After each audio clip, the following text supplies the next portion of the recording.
bilirəm. Mümkün deyil bu sizə inandırıcı gəlsin. Amma mən sizə bunu faktla, sübutla, dəlillə göstərə bilərəm. Bax, məsəl üçün, bu əlimdə gördüyünüz kərpic, bax, ətrafa baxın. Görün bir innicini görürsünüz sağda solda. Gəlin çıxaq dama baxın. Heç kim yoxdur.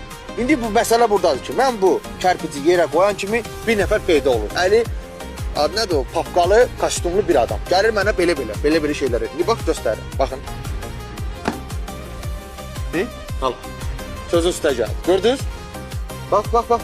Və dayanıb baxın. Bax, indi bizim götürüm yoxa çıxacaq, bax. Al, yox. Gördünüz xanım? Adam bir qəribə o şoka düşür. Gəl, bir dənə də yox. Mən bilmirəm, bu kimdir, nəçidir, hardan gəlir, bunu kim göndərir. Bir dənə də göstərirəm sizə. Baxın.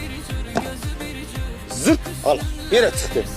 Mən bunu ala, bax gördüm və dayanır, özü bir mimika ilə, başqa mimika ilə, ancaq belə dayanır baxın. Bu maraqlanmışam bir iki nəfərdən.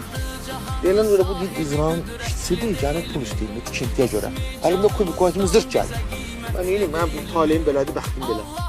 Heç kubiki yerə qoyub biraz gözləmişsiniz. Elə bir tez götürürsünüz. Ben onu fikirləşdim. O meyxana rəhbər deyir, o baş başqa başdır, bu baş başqa başdır, bu baş başqa başdır. O fikirləşməmişdim. Qoyub gömrə göstərir də.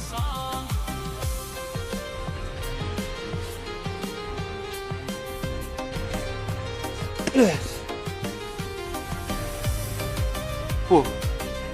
Abi mıcza değil bu. Abi tikimden onu. Ay xanım, siz də size qurban olum ya. Bu bitti ya ola. Tökürlər. Bir dənə mən gücdən bana bax. Bizdə 3-4 nəfərdilər. Sən Allah deyir, əslin adamlardır bunlar. Burası sizin adamdır, eləmə. Deyil bırak mafiya.